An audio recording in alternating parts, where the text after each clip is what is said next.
रमदीप जी की भाई पहले हम जाकर माहौल देखेंगे, हवा का बड़ी खबर बीएसएफ हेडक्वार्टर के ऊपर ड्रोन नजर आए। जम्मू के आरएसपुरा में गोलीबारी हुई है। करतारपुर कॉरिडोर के पास और उसके बाद साफ संदेश दिया था कि भारत कटिबद्ध है कार्रवाई करने के लिए, क्योंकि आतंकवाद के खिलाफ कोई भी कार्रवाई भारत करेगा। अगर उस पर हमला किया जाता है तो जिस तरह से पहलगाम हमला किया था, तो प्रधानमंत्री विदेश मंत्री का दुनिया को संदेश साफ था। लेकिन इस वक्त जो आप लोग जम्मू, राजस्थान, पंजाब की आकाश में देख रहे हैं, ड्रोन हमले किए जा रहे हैं। कल 300 से 400 ड्रोन वैसे ड्रोन भेजे गए थे जो खुफिया जानकारी जुटा सके या फिर वो भारत की एयर डिफेंस प्रणाली जो है उसको चेक कर सके।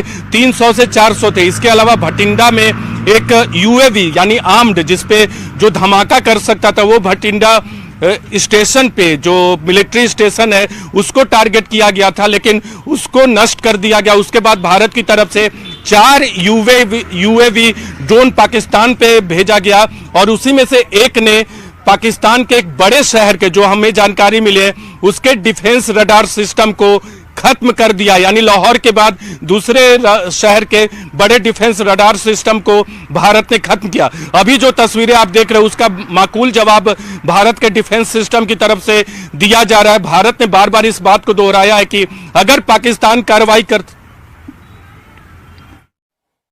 जम्मू कश्मीर पर लगातार जम्मू कश्मीर पर सेलिंग कर रहा पाकिस्तान, कई ड्रोन के जरिए या कहीं ड्रोन भेजे गए। हालांकि उन ड्रोन्स को मार गिराया गया है, लेकिन कहा यह जा रहा था कि इनमें एम्युनिशंस नहीं, इनमें गोला बारूद नहीं है, लेकिन ये एक ट्रैप के तौर पर हो सकते हैं। ब्रह्मदीप जी कह भी रहे थे, इस बात को दोहरा भी रहे थे कि ये एक ट्रैप के तौर पर हो सकते हैं, पहले माहौल लेने के लिए भेजा जा सकता है। ब्रह्मदीप जी एक बात और भी आई थी कि भाई S-400 सिस्टम का जिक्र हुआ था और इससे पहले हमारे साथ एक और मेहमान जुड़े थे, वो जिक्र कर रहे थे रशिया यूक्रेन युद्ध का, कि रशिया के S-400 सिस्टम से यूक्रेन का एक पैसेंजर प्लेन टारगेट हो गया था और वो कई बार आपकी इमेज को बहुत ज्यादा डैमेज करता है। शायद इस बात का इंतजार हो रहा है क्या? जी बिल्कुल, देखिए बहुत महत्वपूर्ण सवाल किया है।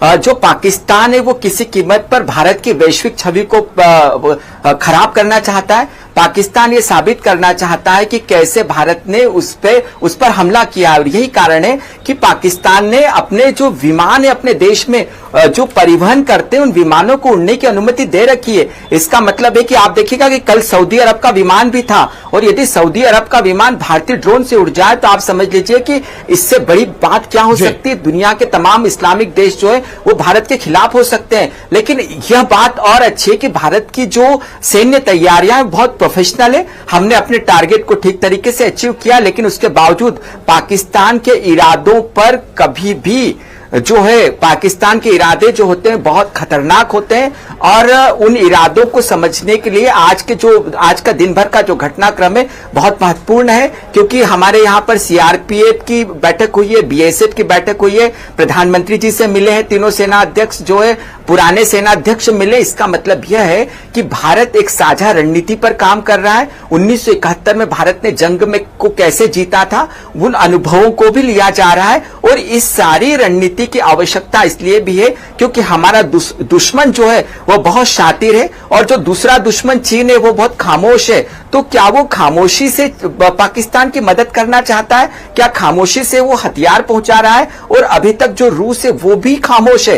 तो यह युद्ध है, यह भारत अपनी दिलेरी पर लड़ रहा है, यह भारत अपनी दूरदर्शिता पर लड़ रहा है, यह भारत अपने बूते लड़ रहा है। लेकिन इन सब के साथ भारत बड़ी खबर इस वक्त श्रीनगर में धमाके की आवाज सुनाई देने की खबर आ रही है और जबरदस्त धमाका हुआ। ये बड़ी खबर, धमाके की आवाज श्रीनगर में सुनाई दी और बड़ा धमाका ये बताया जा रहा है।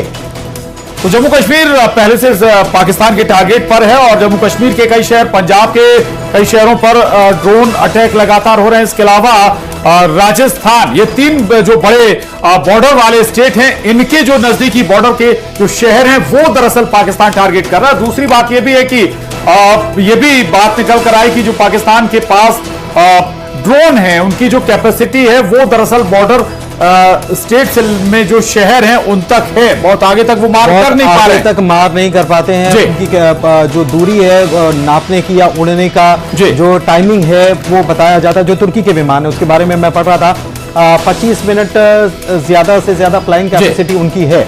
तो इस चीज को भी समझना है। लेकिन एक चीज और, मैं नूने साहब आपके पास आ रहा हूं और ये मैं समझना चाह रहा हूं, आपने कहा कि ये पूरी मैपिंग करने की कोशिश की जा रही है, कितनी तैयारी है हमास का इसके अंदर इन्वॉल्व होना और वही उसी तरीके का अटैक किया जाना, ये बताने की, ये समझने की कोशिश है कि अगर हम ऐसा करेंगे तो कैसा होगा। लेकिन इससे एक चीज और हम समझ सकते हैं कि आने वाले वक्त के लिए बड़ी तैयारी उधर हो चुकी है, तैयारी कर चुके हैं, तभी तो ये मैपिंग और ये